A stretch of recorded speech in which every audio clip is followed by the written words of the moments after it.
Forget my R. Good morning. Welcome to Jobean. We are down here today to dedicate and unveil our latest of our historical markers that we have here in Charlotte County. Wonderful program. We're super excited. Joining us today, we have Commissioner Stephen R. Deutsch, who's going to give us a little information. Commissioner? Well, thank you. This is so exciting because Jobean is one of my favorite places to be, and I'll talk about that in a minute, but I've never done anything virtual. I feel like I'm running for president. Should we go like that? So, anyway, this is sort of a great, Jobean is like my favorite place in all of Charlotte County. But let me talk about the marker program for a moment. Back in 2004, Charlotte County initiated our historic marker program, and it's supposed to highlight historic resources, persons, special places, areas of architectural interest. It was off? Oh, okay, I won't start again. Okay. Increase public awareness of things of historic significance in the community and enhance enjoyment of our sites. Currently, throughout Charlotte County, we have 20 historic markers and one on the waterway, and that was an idea, whoever thought of that. And we're going to have a few more coming up this year. But this marker is going to note the town of Jobean, which was originally known as Southland. And it was actually plotted by a real estate mogul from Massachusetts, Jobean, in 1923 during the second Florida land boom. And it was sort of called Bean's City of Destiny, he referred to it as, and a winter home for a lot of folks from the north. The Mayaca is literally just a couple steps away. Even I could walk to the Mayaca from here, it's so close. Unfortunately, the land boom sort of fell apart. There were a couple of really big hurricanes in the 20s, and then the Great Depression, and things sort of off to changing through the years.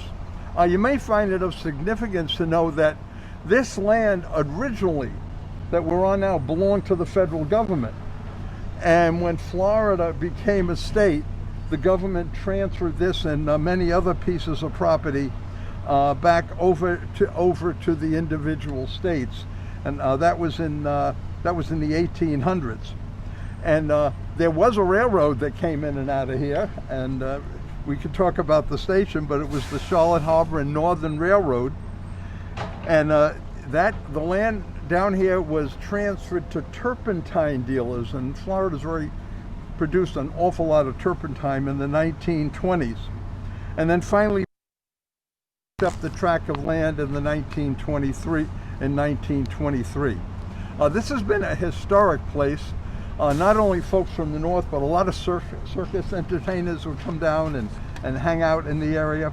And we should note that the post office, and I've been in the post office, and the general store are on the National Historic Register. They were placed on there in 1999, and all of Jobean was declared a local historic district in the year 2000. But what we'd like to do, we'd like to invite everyone in Charlotte County. The construction on the new sewer line will be over soon. It'll be easy to get in and out of here. But come on down. Come down and take a look at the Randy Spence Park. Go out, take a little walk out on the fishing pier. Take a peek at the Mayaca. It's absolutely full. You might want to come in and stop in the shop. But this is just really a neat place. It's like my favorite place in all of Charlotte County. So we're going to a few minutes, but when you get a chance, come on down. Take a look at it. Thank you and have a wonderful day. Thank you, Commissioner. Thank you for being here. Next, it's my privilege to introduce our county historian, Jennifer. Jennifer, come on forward and talk a little bit. Thank you. Thank you, Tommy. And I would also like to extend a special thank you to Don Barini, Chris Meyer, and the Jobean Historical Properties Incorporated. They are the ones that run the Bean Depot here behind me. They also own the Jobean Hotel.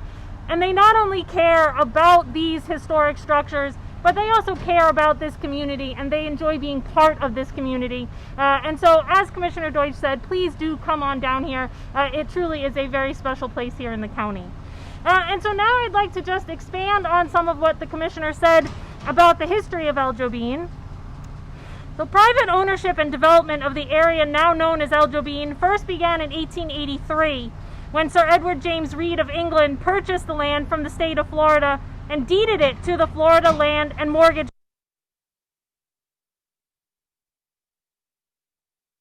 And Jane McPherson purchased 1,071 acres at what was then called Myakka Landing, on which they platted on the east bank of the Myakka River, just here to my left.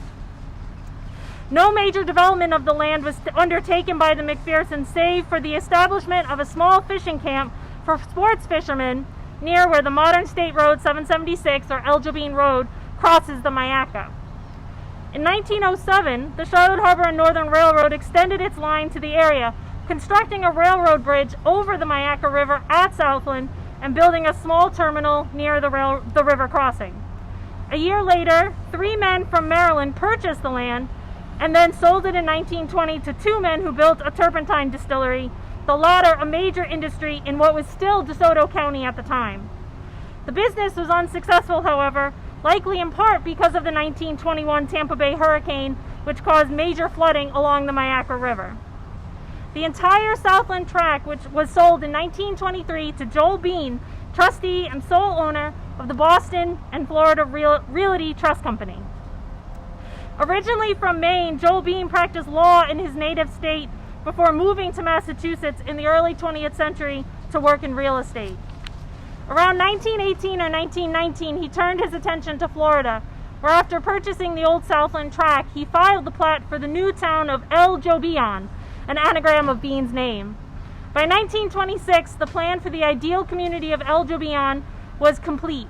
The city was to be divided into 6 wards, each with its own civic center, bordering on a circular plaza surrounded by a 100-foot wide boulevard from which 6 80-foot wide thoroughfares, each in the form of a hexagon, would radiate to the ward limits.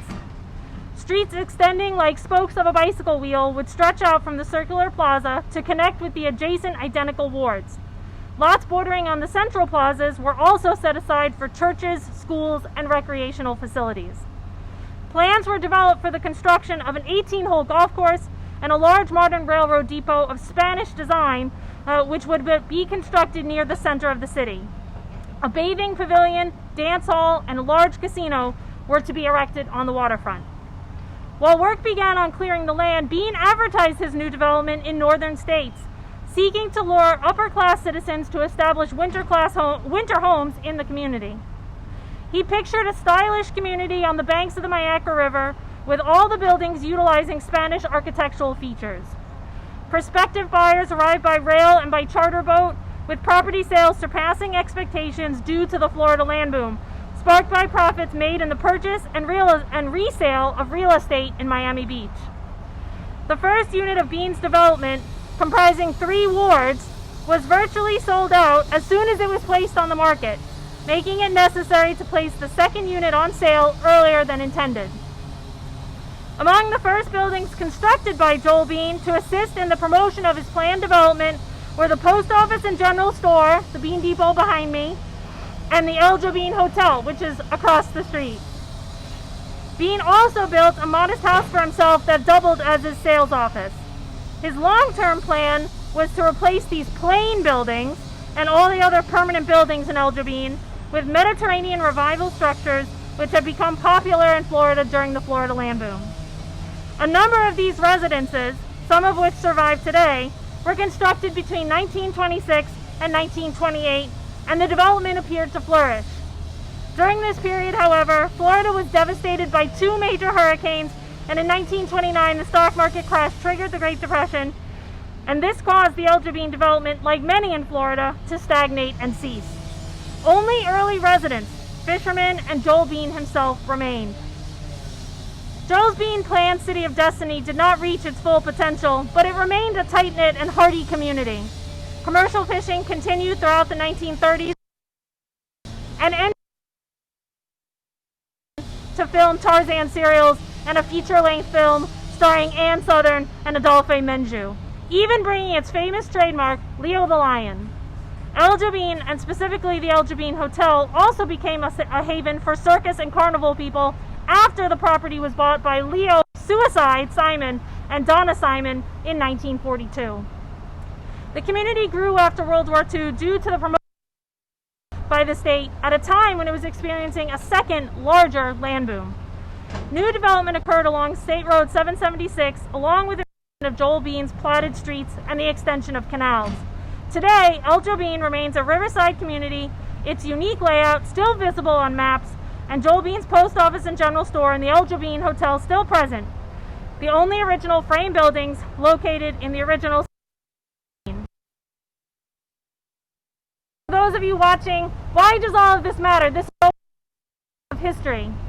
The town of El Jobean is historically significant due to its connection to the 1920s Florida land boom, the long-term presence of nationally acclaimed showperson Leo Suicide Simon, and the continued existence of Jobean's original unique hexagonal layout and nearly a dozen buildings constructed between 1923 and 1928.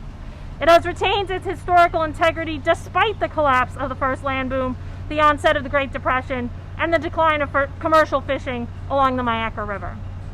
Two of its historic buildings, this El Jobean Post Office and General Store and the El Jobean Hotel, as Commissioner Deutsch stated, are listed on the National Register of Historic Places, which, for those of you that don't know, is the official list of the United States historic places that are worthy of preservation. Both represent a tangible link to Jobean's initial development of the community and are also two of the few remaining historic wood frame buildings in Charlotte County. They are also contributors to the El Jobean Local Historic District, established in 2000, along with 15 other historic buildings. Thank you, Jennifer.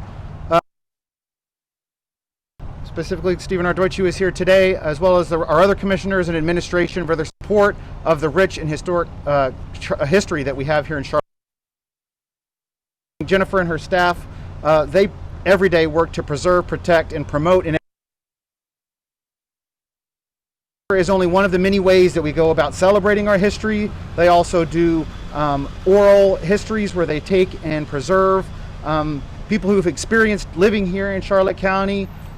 We have archives, we do traveling exhibits, and coming up we are celebrating our 100th year, our centennial celebration of Charlotte County, which Jennifer and her team are helping leading the charge on. Without further ado, have the Commissioner Jennifer unveil our latest historical marker. All right, let's get set first. Let's get set. Wait.